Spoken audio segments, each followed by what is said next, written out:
probably the biggest update that we can give listeners, Brent, is on the regulatory side of things. Last time we spoke, I believe we were in the middle of drafting or commenting on what would be the rules that the Railroad Commission would promulgate around permitting brine production wells. Because up until these last rules came through, we had rules surrounding brine injection wells, but we didn't have rules surrounding brine production wells. And so the Railroad Commission published those.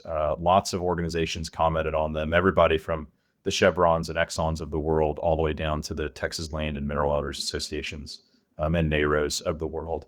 And we have a framework now, and we're just waiting for somebody to be the first one to pull the trigger to go permit a brine production well. So if you hear of someone now talking about a well that they drilled, it is not for commercial brine production. It is something they likely re-entered or they drilled as a test well, which, they probably did under some water well stuff.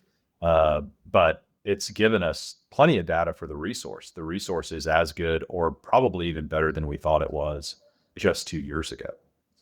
We're seeing some 800 milligram per liter type tests throughout East Texas, which is just unreal. World class. I mean, world class, better than almost twice as good as some of the commercially economic wells in Arkansas. So it gives us a lot of confidence for the resource, but the regulatory framework is going to be pretty tough. Someone's going to have to be the first one to go permit it, and good luck to whoever it is. Hopefully it's not me.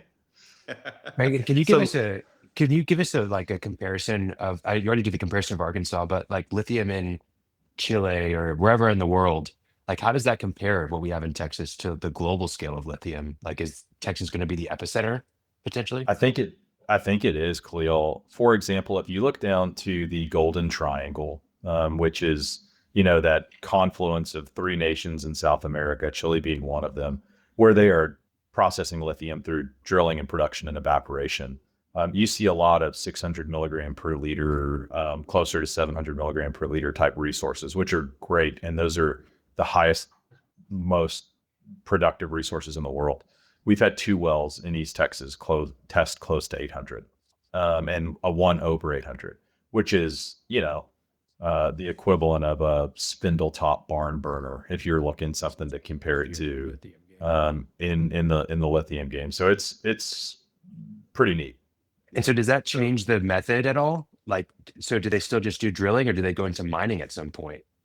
No, it'll still all be extracted through these big giant water wells, these brine production wells. The interesting part that the higher concentration may affect on the larger market is what we've seen in Arkansas is this big giant plant, the Lanxess plant, come up, and it's close to $1 billion CapEx, I think, is ultimately what they spent on putting that together. And what this is a DLE plant. It's a direct lithium extraction plant, right? And just a quick review for listeners, if they remember direct lithium extraction, in my non-engineering mind, the easiest way to describe it is it's a big fancy Brita filter. You run some stuff through there, and there's a scientific process that you can use called absorption or adsorption, depending on what you do. And then lots of processes use a chemical wash. And then what you end up getting is a table salt like product in the end. Yeah. And you either have to truck it or train it somewhere, or that's if you are processing it on site. The other option is having a big central processing plant like Lanxess instead of a mobile direct lithium extraction facility like a lot of folks are underwriting their projects on. And those plants are huge and they are a lot of money. And we have all waited on the Texas side going, all right, what midstream's going to come in and spend that CapEx banking on, that we're actually going to drill all these wells, and no one's going to yet. It'll be a while. There are a few companies here in Texas who have bought land and made press releases about plants that they're going to build, but have not been able to put the financing together yet. So that'll come. The midstream part will come later. Someone's got to go permit a brine production well first, and somebody's got to say, "Hey, we're in the game. Yeah, we're actually going forward and go through the process." And the hurdles are not insignificant, Brent. Like for your land guys that are familiar with permitting in the oil and gas space, the Railroad Commission rules will first require somebody to go identify a project area, which will be the equivalent of what we think of in the oil and gas world as a field designation. Yeah. And then these units that are going to be within this project area are going to be really large, 2 to 3,000 acre type units. They're going to be big. And they're big. And they also have some really specific requirements about, folks that are mineral interest owners or what we would think of as the equivalent of non-operating working interest owners in the units, and how those are going to fit into the larger field and what you're required to do and the notice. And it's going to be a big, heavy lift, which is why I think you haven't seen anybody do it yet. The second reason no one's done it is if you're thinking of it in the traditional oil and gas space, for every big field, there are a bunch of SWDs to dispose of produced water. In these project areas, the Railroad Commission is requiring folks to have what we refer to as a spent brine production well, which is a Class 5 disposal well under EPA regulations. And those Class 5 disposal wells, Texas does not have primacy over, meaning Texas is not the regulatory body that permits those. And until Texas has primacy, the Railroad Commission's official position has been, we're not going to permit any brine production wells until we have primacy over spent brine injection wells. And we require a spent brine injection well for every project area. So it's a real chicken and the egg issue.